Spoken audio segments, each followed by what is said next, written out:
The wooden platform creaked beneath Teresa Nelson's worn boots as rough hands shoved her forward into the scorching afternoon sun, and she knew with absolute certainty that her life had reached its lowest point in all her 22 years. Breckenridge, Colorado had transformed from a modest mining settlement into something darker in the summer of 1878, and Teresa found herself at the center of its ugliest tradition. Her father's debts, accumulated through years of failed prospecting and expensive whiskey, had finally come due 3 weeks after his death from pneumonia. The creditors had seized everything, including her, declaring that she would be sold to the highest bidder to satisfy what remained owed. The territorial law offered her no protection, not here in this rough corner of the mountains where justice bent to the will of whoever held the most gold. The auctioneer, a portly man with sweat staining his vest, grabbed her arm and yanked her to the center of the platform.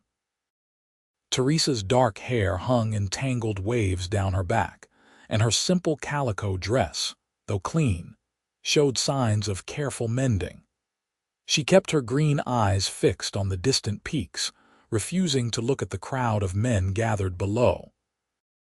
Their jeers and crude comments washed over her like filthy water, and she bit the inside of her cheek hard enough to taste copper. "Gentlemen, we have here Miss Teresa Nelson, age 22, healthy and strong," the auctioneer bellowed. "She can cook, clean, and her father swore she had schooling back east. The bidding starts at $50. Teresa's hands trembled, so she clasped them tightly in front of her. She had prepared herself for this moment ever since the sheriff had posted the notice on her boarding house door, but nothing could truly ready a person for being sold like livestock. The mountains that had always seemed so beautiful now felt like prison walls, trapping her in this nightmare. $50, called a voice from the back, and Teresa's blood went cold. She knew that voice. Everyone in Breckenridge knew Marcus Thornton's voice. He owned the largest saloon in town, along with several mining claims and half the buildings on Main Street. He was also known for his cruelty, particularly toward women. His last wife had died under mysterious circumstances 2 years prior, and the bruises she had worn in her final weeks told a story the law refused to investigate. Teresa had once seen him beat a saloon girl unconscious for spilling his drink, and he had smiled the entire time. $50 from Mr. Thornton, the auctioneer announced, his enthusiasm noticeably dampened. Even he seemed uncomfortable with this particular bidder. "Do I hear 60? The crowd had gone quiet. Men who had been shouting moments before now stared at their boots or found sudden interest in the storefronts across the street. No one crossed Marcus Thornton in Breckenridge, not if they valued their health or business interests. "Going once," the auctioneer said, his voice lacking its previous vigor. Teresa's vision blurred with tears she refused to shed. She would not give these men the satisfaction of seeing her cry. She thought of her mother, dead these 10 years, and wondered if perhaps death was preferable to what awaited her in Marcus Thornton's house. "Going twice," the auctioneer continued. $200. The new voice cut through the square like a knife through silk, clear and firm and completely unexpected. Teresa's head snapped toward the sound, as did every other head in the crowd. A man stepped forward from the shadows of the general store's awning, and Teresa's breath caught in her chest. He was tall, well over 6 feet, with broad shoulders that filled out his simple cotton shirt. Dark hair curled slightly beneath his worn hat, and his face, tanned from long hours in the sun, bore the kind of honest, weathered handsomeness that came from hard work and clean living. But it was his eyes that held Teresa captive, a warm brown that met hers with something that looked almost like kindness. He carried himself with quiet confidence, his hand resting casually on the worn grip of his holstered revolver. The crowd erupted in murmurs. $200 was an enormous sum, more than most miners made in 6 months. Marcus Thornton's face had gone purple with rage. He pushed through the crowd, his expensive suit and silver watch chain marking him as the wealthiest man present. $250, he snarled. The stranger did not look at Thornton. His eyes remained fixed on Teresa, and something in his gaze steadied her racing heart. $500, he said calmly. Gold. The square went silent. $500 in gold was a fortune, an absolutely absurd amount to pay for a woman's indenture. The auctioneer's eyes went wide, and his mouth worked soundlessly for a moment before he found his voice. $500 in gold from the gentleman, he managed to stammer. Mr. Thornton, do you wish to counter? Marcus Thornton's hand had moved to his own pistol, and his face twisted with fury. He stared at the stranger with undisguised hatred, but something in the other man's steady gaze made him hesitate. The stranger had the look of someone who knew how to use the weapon he carried, and more importantly, someone who would not hesitate to do so. "Who the hell are you?" Thornton demanded. "Gideon Dalton," the stranger replied evenly. "I have a ranch about 15 miles north of town. Now, are you bidding or not? Because I have other business to attend to today." Thornton's jaw worked, and Teresa could see the calculations running behind his eyes. $500 was more than even he wanted to spend on pride, especially when the man he would be fighting looked more than capable of defending his purchase. Finally, Thornton spat on the ground and shouldered his way back through the crowd, but not before fixing Teresa with a look that promised this was not over. "Sold to Mr. Gideon Dalton for $500 in gold," the auctioneer announced with obvious relief. "Sir, if you will come settle the payment, the young lady is yours." Teresa watched as Gideon Dalton climbed the steps to the platform. He moved with an easy grace despite his size, and when he reached her side, he removed his hat respectfully.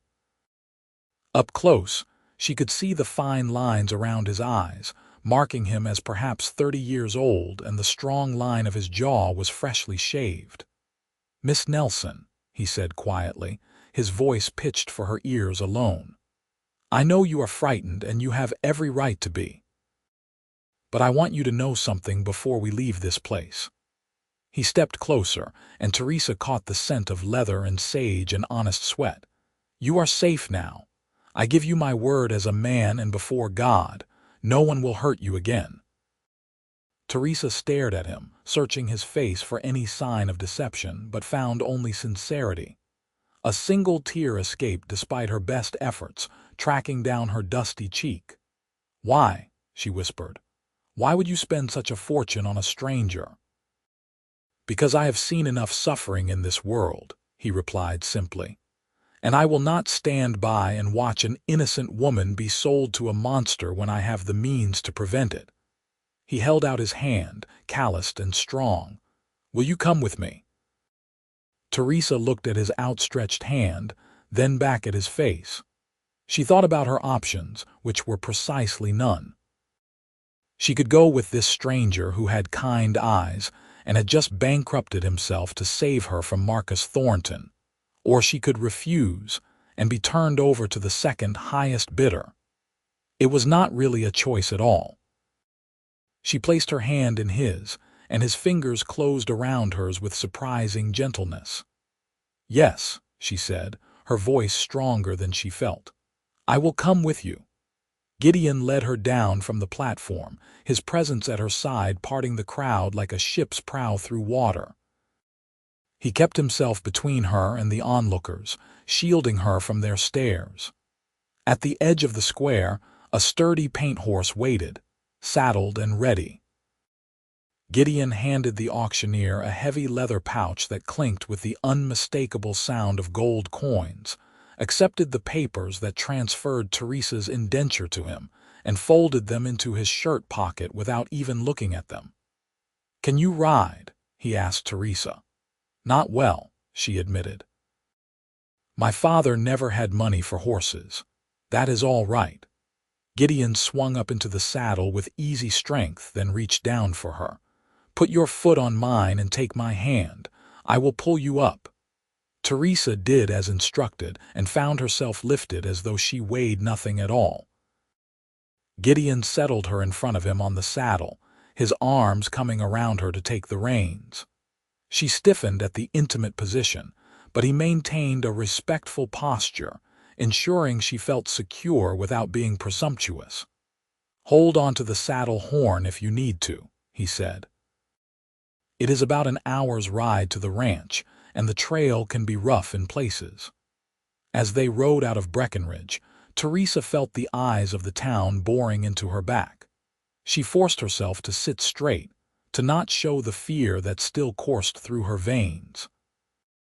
Only when the last buildings had disappeared behind a bend in the trail did she allow herself to relax slightly against the solid warmth of the man who had saved her.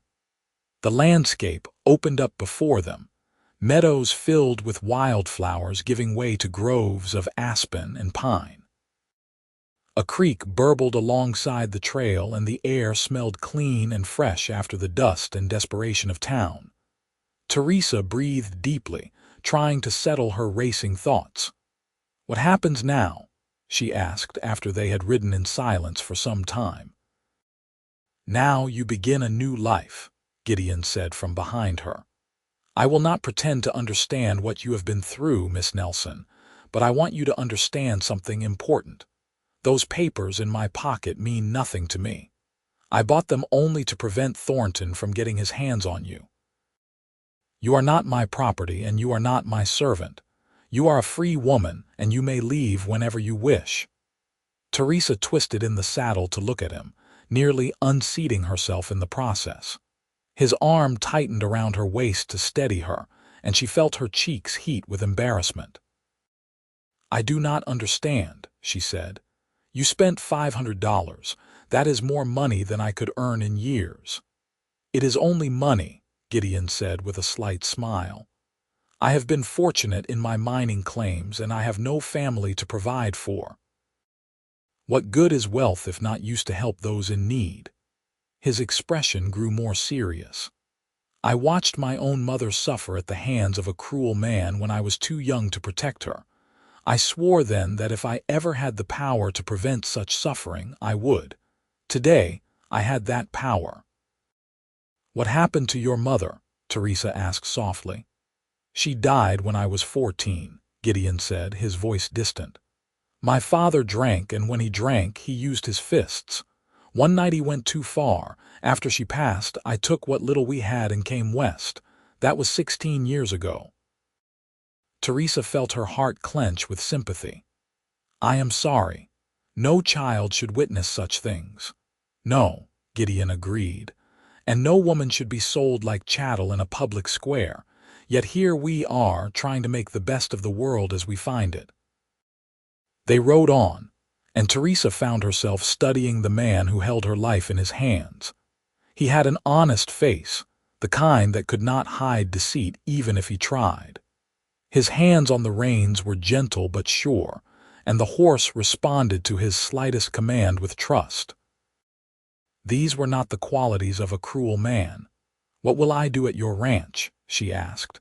You said I am not a servant, but surely you did not spend such a sum for nothing. Gideon was quiet for a moment, choosing his words carefully. I have a ranch hand, an older fellow named Charlie who has been with me for 3 years. He does most of the heavy work with the cattle and horses. But I will admit that the house has fallen into some disrepair, and my cooking would shame a camp dog. If you were willing to help with such things, I would be grateful. But if you prefer other arrangements, I can set you up in Denver with enough money to start fresh, or anywhere else you wish to go. The choice is yours, Miss Nelson. It is always yours. Teresa considered this. She had no family left, no friends who would take her in, and no prospects beyond what this stranger offered.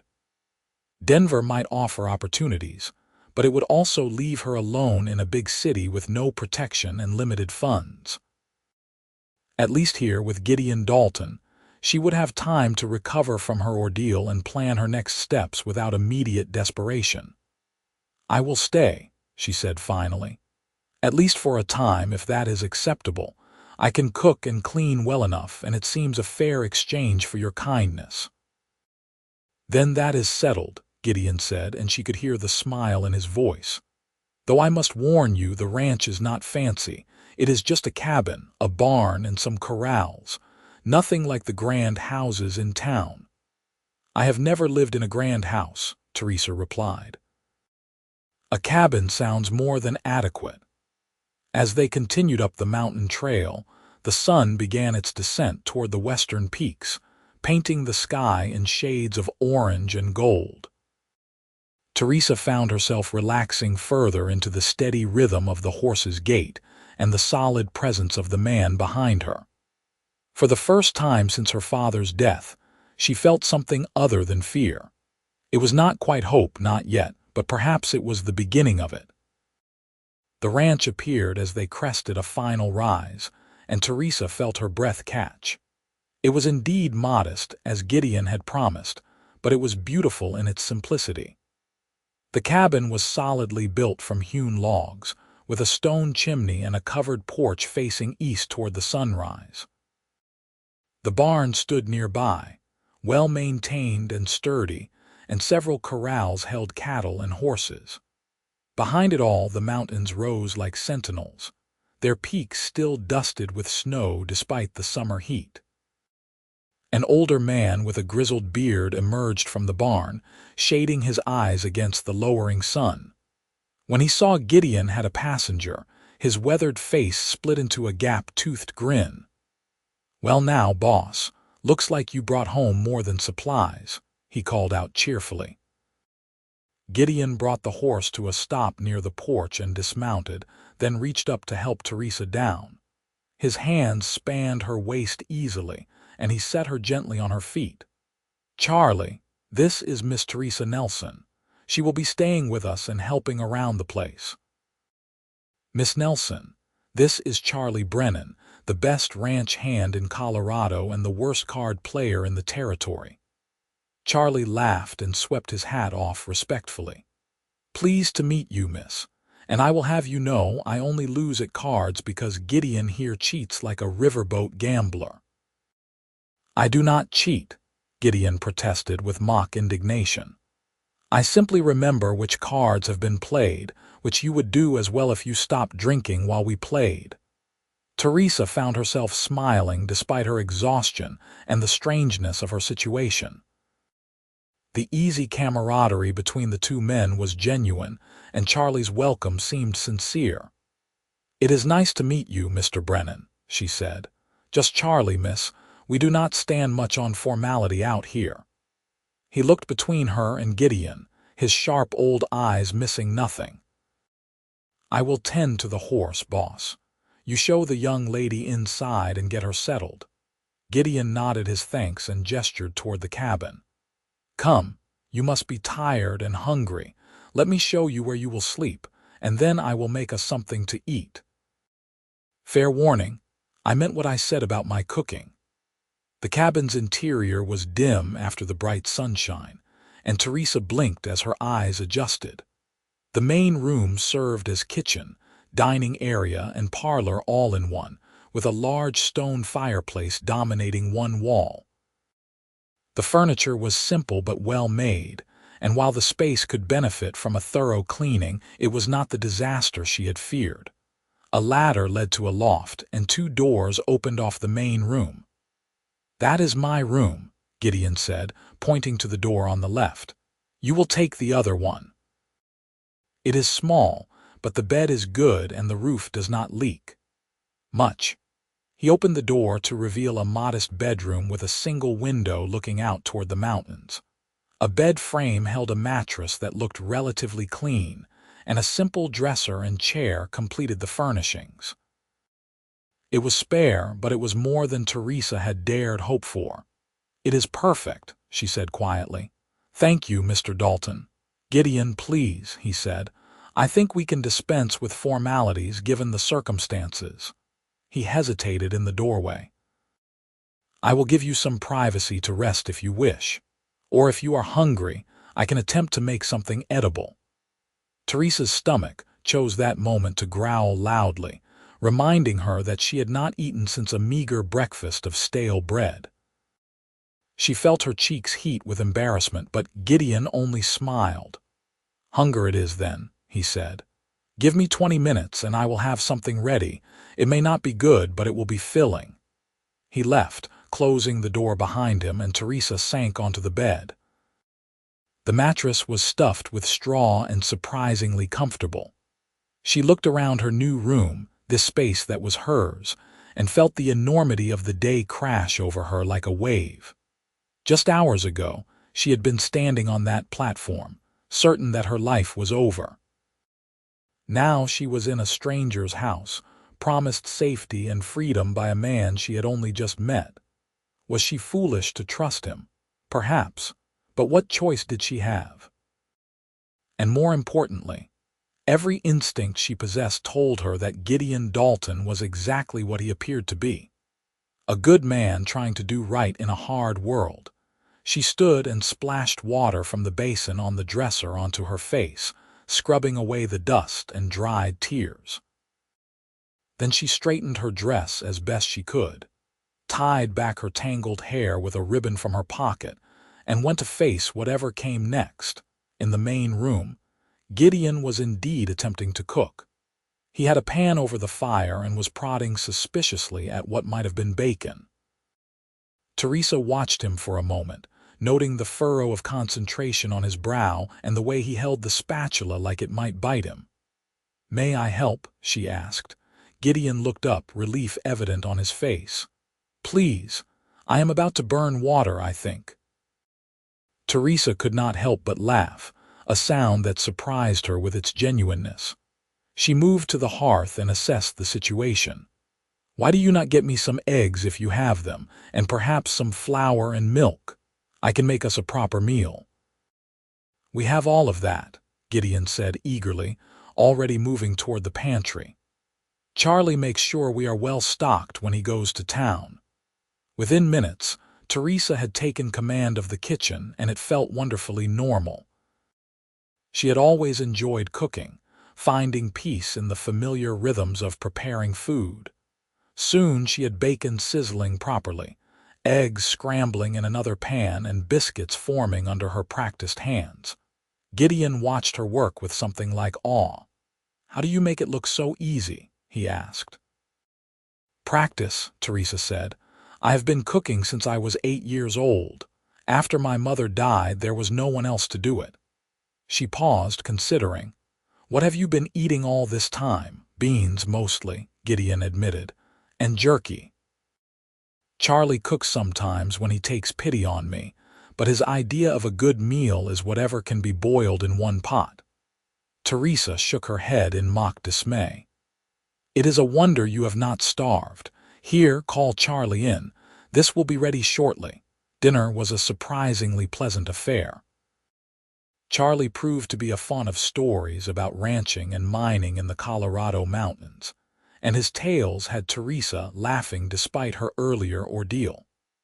Gideon ate with obvious enjoyment, praising her cooking until she had to tell him to stop, or she would become insufferably proud. After the meal, Teresa insisted on cleaning up while the men saw to the evening chores.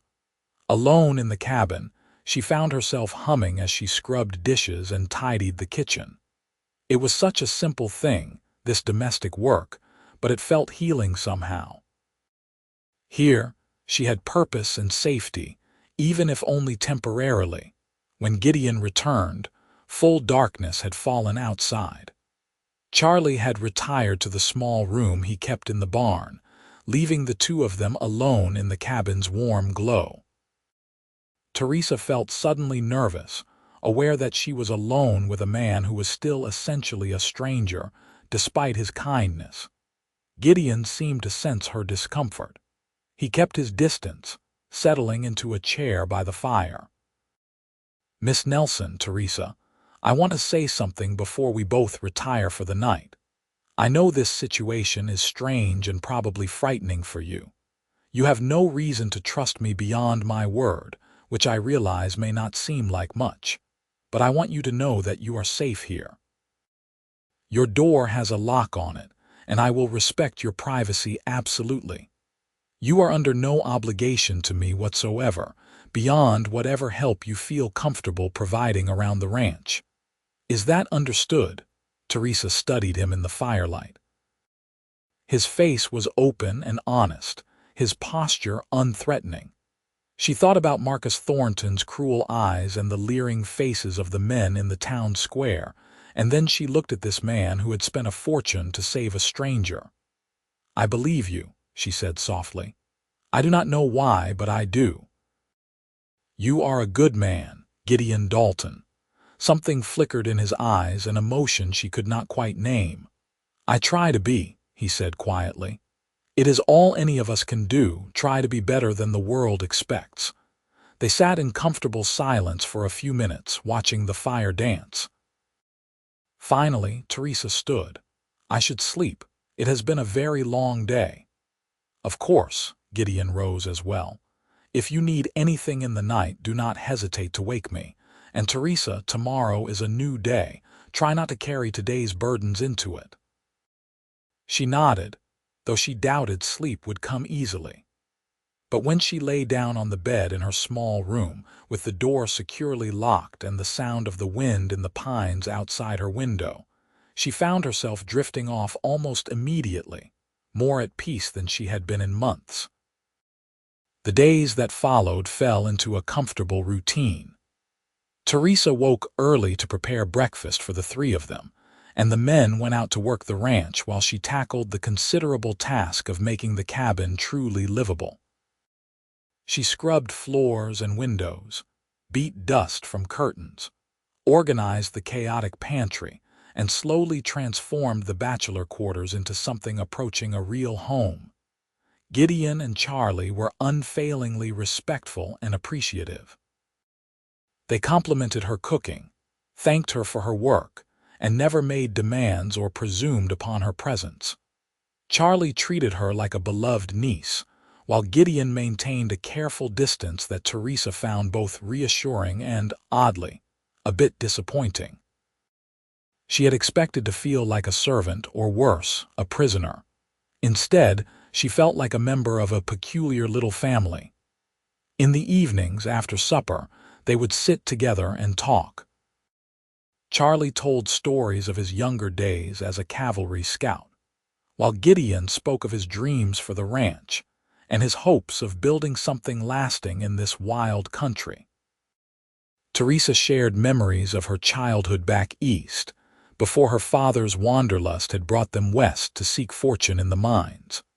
A week after her arrival, Teresa was hanging laundry on the line behind the cabin when she heard horses approaching. Her heart seized with sudden fear, and she dropped the shirt she had been pinning and hurried toward the barn where Gideon was working. He must have heard the hoofbeats too, because he emerged with Charlie close behind, both men wearing expressions of alert concern. When three riders came into view around the bend, Gideon's hand moved to rest on his pistol. Teresa recognized the man in the lead immediately. Marcus Thornton sat astride a magnificent black horse, flanked by two rough-looking men she recognized as his hired thugs. Her blood went cold, and she instinctively moved closer to Gideon. Thornton reined in his horse a dozen yards from where they stood. His cold eyes swept over the ranch, lingering on Teresa with an expression that made her skin crawl. "Dalton," he said, his voice dripping with false pleasantry. "I thought I would ride out and see how you are settling in with your purchase." "Miss Nelson is not a purchase, and you are not welcome here, Thornton," Gideon said flatly. "State your business or leave." Thornton's smile did not reach his eyes. "Now, is that any way to treat a neighbor?" "I simply wanted to make sure the girl understands her situation. After all, you hold her papers. She belongs to you, legally speaking." Those papers were destroyed the day after I brought her here, Gideon said. She is a free woman and owes me nothing. Now leave my property before I help you leave. One of Thornton's men shifted in his saddle, his hand moving toward his gun, but Thornton held up a staying hand. From the barn, Charlie had produced a rifle and held it with casual competence. The odds were not in Thornton's favor, and he knew it. Interesting, Thornton said slowly. You spent $500 and just set her free. That does not make much business sense, Dalton.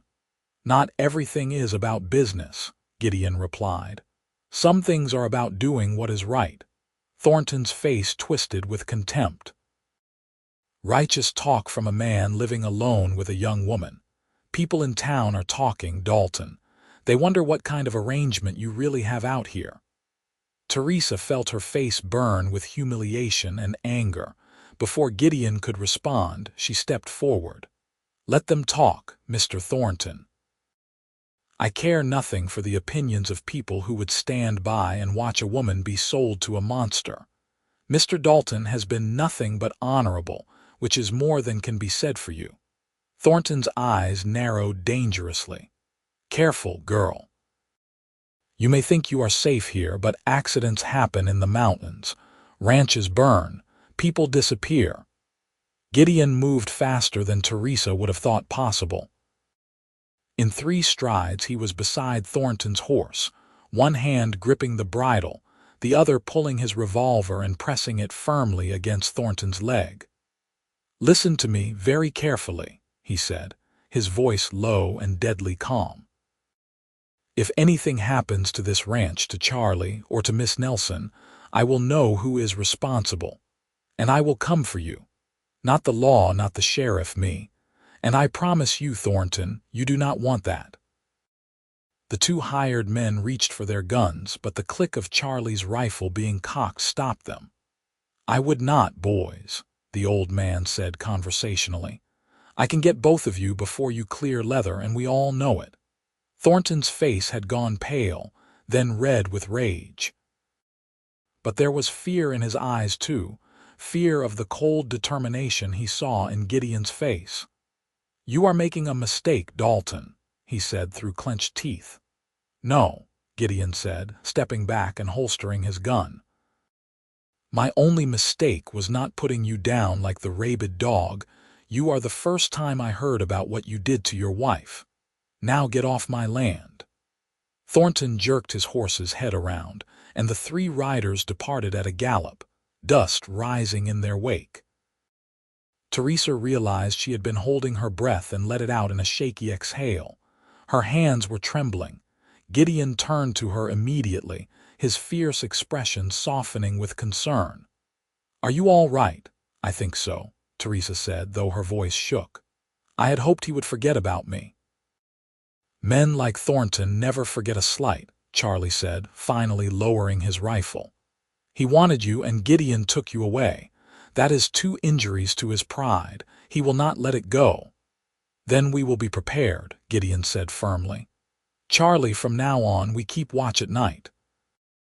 And Teresa, I want you to learn how to shoot. I will not have you defenseless if trouble comes. Teresa nodded, though the thought of violence made her queasy. She had never fired a gun in her life, but she understood the necessity. This was the frontier, and survival sometimes meant being willing to fight. That afternoon, Gideon took her out to a clearing behind the barn and patiently taught her how to handle his spare revolver. It was heavier than she expected, and the first time she fired it, the recoil nearly knocked her over.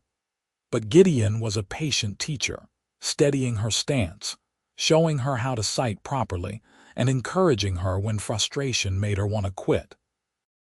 You are doing well, he said after she managed to hit the target he had set up, a piece of wood propped against a stump. Most people cannot even hit the stump on their first day. I think I actually hit the ground in front of the stump, Teresa said ruefully, examining the smoking barrel with distrust. Gideon laughed, and the sound warmed her more than the afternoon sun. Close enough. The point is not to become a gunfighter, just to be able to defend yourself if necessary. Though I pray it never comes to that." As they walked back to the cabin, Teresa found herself studying him from the corner of her eye. Over the past week, she had come to realize that Gideon Dalton was not just kind and honorable. He was also handsome in a rugged, unassuming way. The way he moved, with easy confidence and strength, made her feel safe. And when he smiled, which he did more often than she might have expected given the hardness of his past, something fluttered in her chest. She caught herself thinking such thoughts and tried to push them away. He had saved her out of decency, not desire. She was a charity case, nothing more. To imagine otherwise would be foolish. But over the following weeks, as summer deepened into the long, warm days of July, Teresa found it increasingly difficult to maintain her emotional distance. Gideon was simply too easy to like, too genuinely good to remain indifferent toward. He would bring her wildflowers he found while checking the herd, claiming Charlie had picked them, though she saw through the transparent lie. He noticed when she had worked particularly hard and would insist she rest, while he and Charlie handled the evening chores. He asked her opinion on ranch matters, treating her thoughts with genuine respect. And sometimes, she would catch him watching her with an expression in his brown eyes that made her breath catch, a look that spoke of admiration and something deeper, before he would glance away as though embarrassed to be caught. For her part, Teresa had never been happier. The terror of the auction had faded into an unpleasant memory, replaced by the satisfaction of building a real home. She planted a vegetable garden near the cabin, coaxing beans and squash and tomatoes from the mountain soil. She mended the men's clothes and made new curtains from fabric Gideon brought back from town. She learned the names and personalities of all the horses and cattle, and spent her few free moments exploring the beautiful land surrounding the ranch. One evening in late July, as they sat on the porch watching the sun paint the mountains gold and purple, Charlie suddenly announced he would be leaving in the morning to visit his sister in Denver. "She is poorly," he explained, "and I should see her while I still can. Doc says she may not have much time left." "Of course you should go," Gideon said immediately. "Take as long as you need. We can manage here." Charlie looked between them with his shrewd old eyes, a slight smile playing at his lips. "I am sure you can. You two have been managing quite well, seems to me." He stood and stretched. "Well, I will leave you young folks to your evening. Got to pack for my trip." After he had gone inside, an awkward silence settled over the porch. For the first time since Teresa's arrival, she was truly alone with Gideon, without the buffer of Charlie's presence. She was acutely aware of him sitting just a few feet away, of the clean scent of soap and leather that clung to him, of the way the fading light highlighted the strong lines of his profile. "I will miss Charlie," she said finally, just to break the silence. "As will I," Gideon agreed. "Though I suspect his sister's illness may be somewhat exaggerated, Charlie has been trying to leave us alone together for weeks now." Teresa felt heat rise to her cheeks. "Why would he do that?" Gideon was quiet for a long moment. When he spoke, his voice was careful, measured. "Charlie believes I should tell you something. He thinks I am being foolish by keeping silent, and perhaps he is right." Teresa's heart began to pound. "Tell me what?" Gideon turned to face her fully, and in his eyes she saw vulnerability and hope and fear all mixed together. "Teresa, when I saw you standing on that platform, terrified and brave and so very alone, something inside me cracked open. I told myself I was just doing a good deed, saving you from Thornton. But the truth is, from that very first moment, I felt something more. And every day since, watching you bring life and warmth to this place, seeing your strength and kindness and the way you have healed despite everything you have suffered, I have fallen more and more under your spell." He paused, running a hand through his hair in a gesture of nervousness she had never seen from him before. "I know I have no right to speak of such things. You came here seeking safety, not romance. And I am 8 years older than you, a rough rancher with little education and no refinement. But Teresa, I care for you. More than care. I think I am falling in love with you, and I had to tell you, even if it costs me your friendship." Teresa's mind spun. She had suspected, perhaps hoped, that his feelings mirrored her own growing attachment, but to hear him say it so plainly left her breathless. "Gideon," she began, then stopped, unsure how to put her tumultuous emotions into words. He held up a hand. "You do not need to say anything. I do not expect anything from you. I just wanted you to know the truth. Tomorrow Charlie leaves, and it will be just the two of us here for who knows how long. I could not let that happen without being honest about my feelings, even if they are unwelcome." "Unwelcome," Teresa repeated, finding her voice at last. She stood, moving to stand directly in front of him. He rose as well, towering over her but careful not to crowd her. "Gideon Dalton, how could you possibly think your feelings are unwelcome?" Hope kindled in his eyes. "Then you do not mind." A laugh bubbled up from her chest, part relief and part joy. "I have been half in love with you since you whispered that I was safe on that horrible platform. With each passing day, watching your kindness and strength and goodness, I have fallen deeper. I thought I was being foolish, that you could never see me as anything but a burden you had taken on." "A burden?" Gideon's voice was rough with emotion. "Teresa, you are the best thing that has happened to me in my entire life. You have made this house a home. You have made me remember how to hope for something beyond just surviving." He reached out slowly, giving her every chance to pull away, and cupped her face in his work-roughened hands. "May I kiss you?" he asked softly. Teresa's answer was to rise on her toes and press her lips to his. The kiss was gentle at first, tentative, as though they were both afraid of breaking some fragile spell.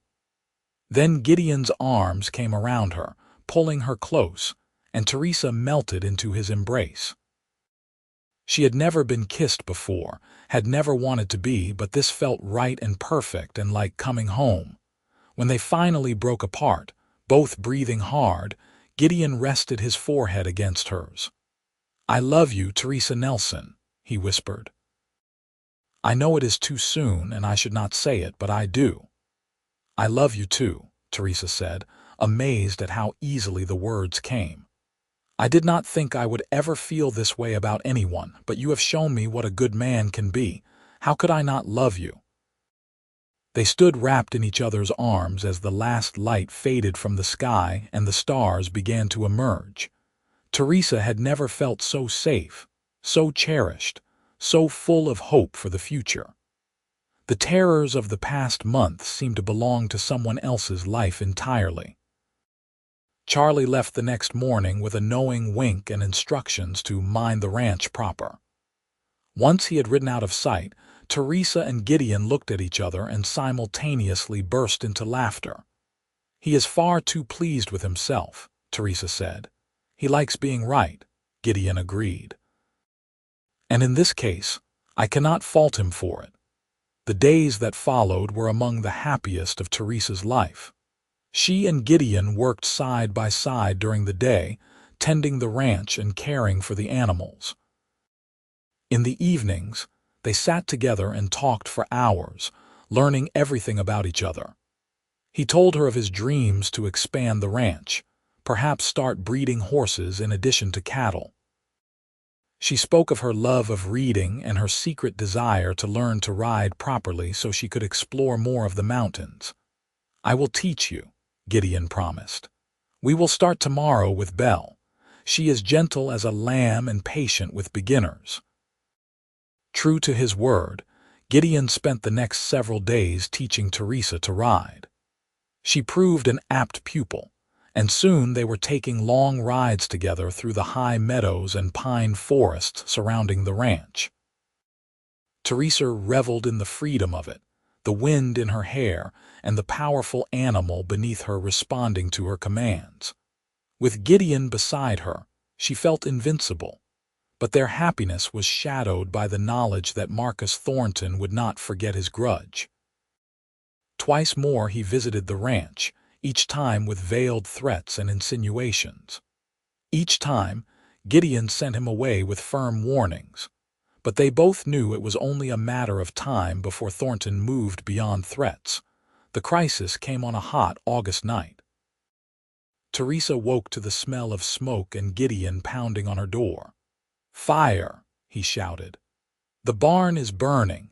She dressed in seconds and ran outside to find the barn fully engulfed in flames. The horses were screaming in terror, and without thinking, Teresa ran toward the burning structure. Gideon caught her arm, holding her back. "The animals," she cried. "I will get them. You wet down the cabin roof in case the fire spreads." He pressed a desperate kiss to her forehead. "Stay safe, I love you." Then he was gone, running into the inferno. Teresa's heart seized with terror, but she forced herself to follow his instructions. She hauled bucket after bucket from the well, soaking the cabin's shake roof. But her eyes never left the barn, searching the smoke and flames for any sign of Gideon. He emerged leading 2 panic-stricken horses, then went back in. Again and again he entered that hellish structure, each time bringing out another terrified animal. On his final trip, part of the roof collapsed and Teresa screamed his name. For a terrible moment, she thought he was gone, that she had lost him just as she had found happiness. Then he appeared through the smoke, coughing and singed but alive, carrying a limp calf in his arms. He stumbled clear of the barn just as the entire structure collapsed in a shower of sparks and flames.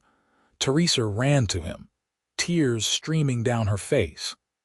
Gideon set the calf down gently and pulled her into his arms, both of them sinking to the ground. "I am all right," he rasped, his voice rough from smoke. "I am all right."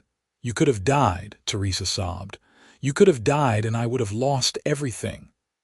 "I am sorry," he whispered, holding her tight. "I am sorry, but I could not let them burn." As dawn broke, revealing the smoldering ruins of the barn, they found the evidence they had dreaded. A broken bottle that had held kerosene, and boot prints leading away from the ranch. Marcus Thornton had made good on his threats. Gideon's face was grim as he examined the scene. "This ends now," he said. "I am going to town to speak with the sheriff." "The sheriff is in Thornton's pocket," Teresa protested. "Everyone knows that. He will do nothing." "Then I will make sure the whole town knows what Thornton has done, and if the law will not act, I will." Gideon's voice was hard as iron. "I will not let him terrorize us anymore." Teresa grabbed his arm. "Promise me you will not do anything foolish. Promise me you will come back to me." His expression softened and he pulled her close. "I promise. I have too much to live for now to take unnecessary risks. But this cannot stand, Teresa. If we let him get away with this, he will escalate until someone gets killed." Charlie returned that afternoon, summoned by a neighbor who had seen the smoke. His face went pale when he saw the destroyed barn. "Lord have mercy," he breathed. "Everyone get out safe, all the animals and us," Gideon confirmed. But it was deliberately set. Thornton finally showed his hand. The 3 of them rode to Breckenridge together that evening. Gideon made Teresa stay at the hotel, refusing to risk her safety, while he and Charlie went to confront the sheriff. She hated waiting, hated not knowing what was happening, but she understood his concern. They returned hours later, Gideon's face dark with anger. As expected, the sheriff claims there is no proof Thornton was involved. He suggested perhaps we had been careless with a lantern. "That is absurd," Teresa said hotly. "Yes, but it is the official position." Gideon sat heavily in the hotel room's only chair. "However, I made sure to tell my story loudly and in front of witnesses. By tomorrow, Everyone in town will know that Thornton burned my barn. That may not bring legal consequences, but it will damage his reputation." "It is not enough," Teresa said quietly. "He will try again." "Not if I can help it," said a new voice from the doorway. They all turned to find an older man standing there, distinguished-looking with silver hair and wearing a badge that identified him as a U.S. Marshal. "My name is Marshal Robert Crawford. I have been investigating Marcus Thornton's activities for the past 3 months, and I have been waiting for him to make a mistake that would give me grounds to bring him in. Arson qualifies." Hope flared in Teresa's chest. "You can arrest him. With your testimony and evidence, yes." "Mr. Dalton, I was told you might be at this hotel. Would you be willing to make an official statement about tonight's fire and Thornton's previous threats?" "Absolutely," Gideon said, standing. The next few days were a whirlwind of official statements and witness testimony. The marshal was thorough, building an airtight case against Thornton. It turned out that several other people in the territory had complaints against the man, but had been too frightened to come forward. With the marshal's protection, they now did so. Thornton was arrested attempting to flee to Wyoming. The trial was swift, and the evidence overwhelming. He was sentenced to 20 years in territorial prison, along with his 2 accomplices. The town of Breckenridge breathed a collective sigh of relief to be free of his shadow. When Gideon, Teresa, and Charlie finally returned to the ranch in late August, it was with light hearts and plans for the future. The burned barn would need to be rebuilt, but Gideon had received a generous settlement from Thornton's seized assets, more than enough to build something even better. As they surveyed the property, making plans for where the new barn would stand, Charlie cleared his throat. "So, boss, I have been thinking. I am getting on in years, and my sister has asked me to come stay with her in Denver, help her out in her declining days." Gideon looked concerned. "Is she worse than you thought?" "No, she is actually doing better, but the fact remains she is alone and could use family nearby. And you too, well, you do not really need an old coot like me hanging around anymore." He winked at Teresa.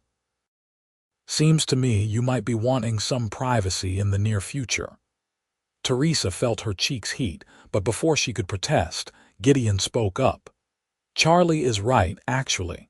Teresa, there is something I have been wanting to ask you, and perhaps now is the right time." He took both her hands in his, and Teresa's heart began to race. "These past 2 months have been the happiest of my life, despite the difficulties. You have given me hope and joy and a reason to build something lasting. I know the circumstances of our meeting were terrible, but I cannot regret a single moment since I first saw you on that platform." He released one of her hands to reach into his pocket, producing a simple gold band. "Teresa Nelson, I love you with everything I am.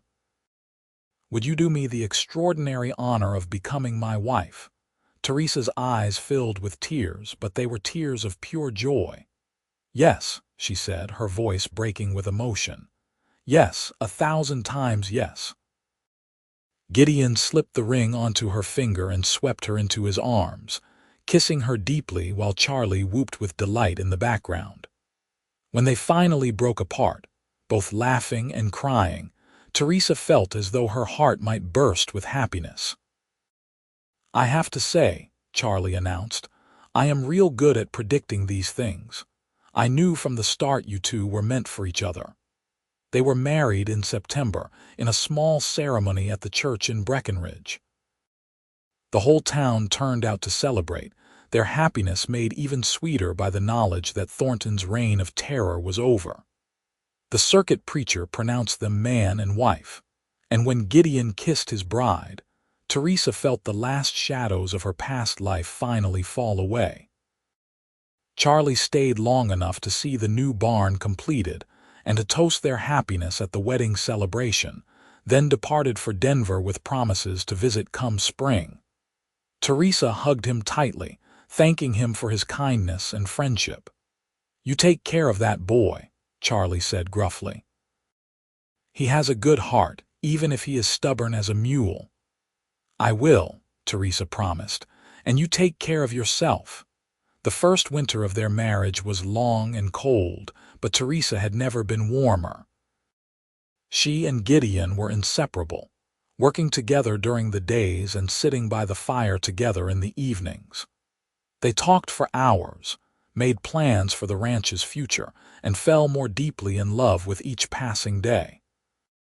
When spring came and the snow melted from the high peaks, Teresa discovered she was pregnant.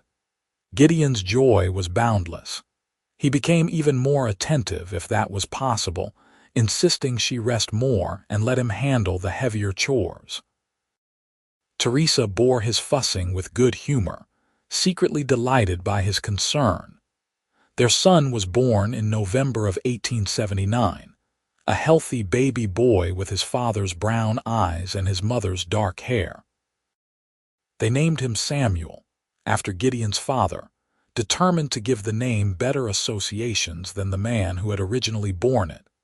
As Teresa held her newborn son and watched Gideon gaze down at them, both with wonder and love, she thought back to that terrible day on the auction platform. She had believed her life was ending, that she was bound for suffering and despair. Instead, she had found everything she had never dared to hope for: love, family, home, and happiness. "What are you thinking?"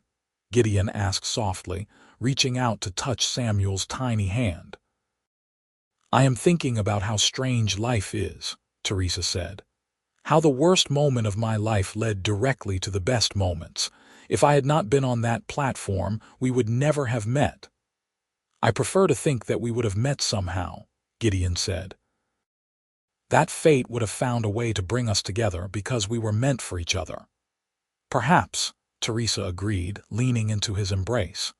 "But I am grateful it happened the way it did, terrible as it was, because it showed me immediately what kind of man you are. You saved me, Gideon. In every way a person can be saved. You saved me too," he replied, kissing her temple. "I was just surviving before you came. Now I am living. You taught me how to hope again, how to dream. You gave me a family and a future worth fighting for." Little Samuel made a small sound, and they both laughed, the moment of reflection giving way to the practical demands of new parenthood. But as Teresa nursed her son, with her husband's arm around her shoulders, she felt a profound sense of gratitude and peace. The years that followed were good ones. The ranch prospered under Gideon's careful management and Teresa's hard work. They added to the herds, built additional corrals, and even started breeding horses as Gideon had dreamed. Charlie visited every spring, delighting in watching young Samuel grow, and stayed for weeks at a time, teaching the boy to ride and telling him exaggerated stories of frontier adventures. 2 years after Samuel's birth, Teresa delivered twin daughters, Grace and Hannah, who had their mother's green eyes and their father's stubborn determination. Gideon proved to be a wonderful father, patient and loving, breaking the cycle of violence that had marked his own childhood. He never raised a hand or voice to his children in anger, instead guiding them with gentle firmness and unconditional love.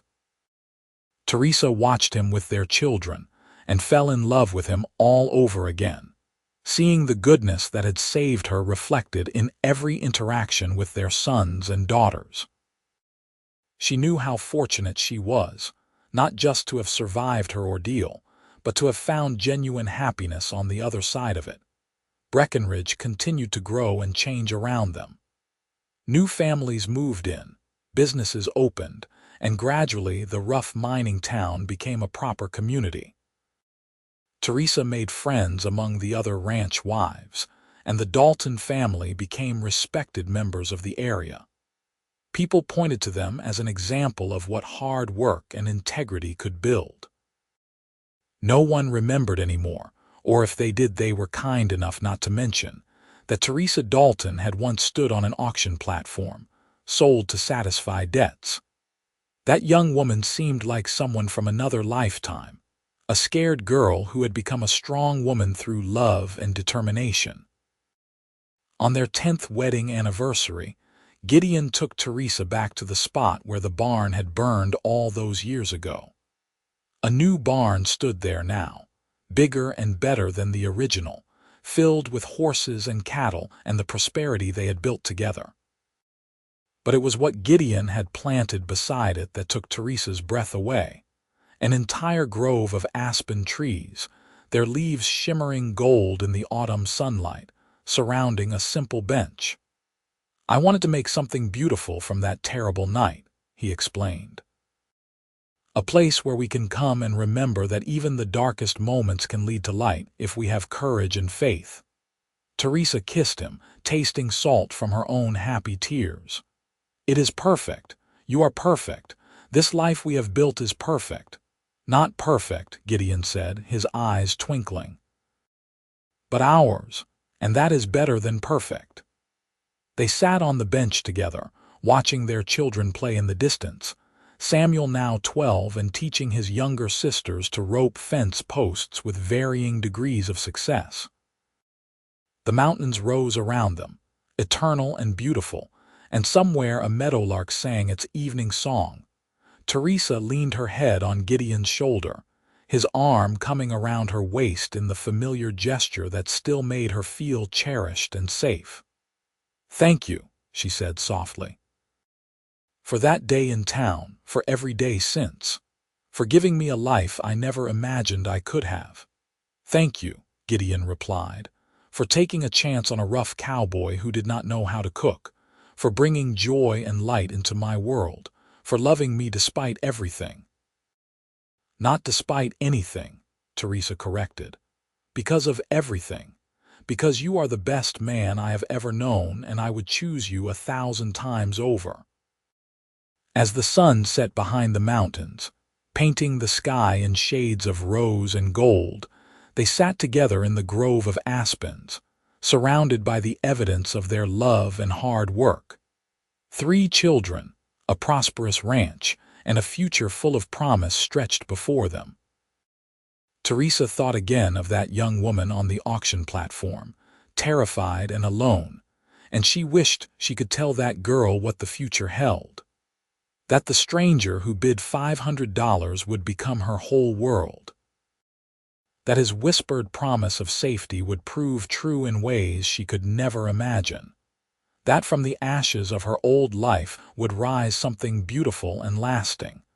But perhaps, she thought, some things had to be lived to be believed. Some journeys had to be walked in darkness before the light could be truly appreciated. And some love stories had to begin in the most unlikely places to become the most powerful. Years later, when Teresa was an old woman surrounded by children and grandchildren, she would tell them the story of how she met their grandfather. She would not hide the painful parts or pretend that her life had always been easy. But she would make sure they understood the most important lesson, that kindness and courage could change everything, that one person's goodness could alter the course of a life, and that love, real love, was worth fighting for. Gideon lived to be 78 years old, still strong and vital almost to the end. When pneumonia finally took him one winter night, he died peacefully in Teresa's arms, in the bed they had shared for 46 years. His last words were, "I love you, and I would bid $500 again in a heartbeat." Teresa lived another 5 years after his death, long enough to see her great-grandchildren born, long enough to know that the family they had built would continue to thrive. She spent her final years in the house Gideon had built, surrounded by love and memories, and when she passed quietly in her sleep one spring morning, those who found her said she wore a smile. They buried her next to Gideon in the small cemetery on the hill overlooking the ranch, beneath the shade of the aspen trees he had planted so many years before. The simple headstone read, Teresa Nelson Dalton, beloved wife and mother. She was saved by love and saved by love in return. And in the grove beside the barn, where the aspen leaves whispered their eternal song, the bench remained, a testament to the truth that even from the darkest moments, the most beautiful things can grow.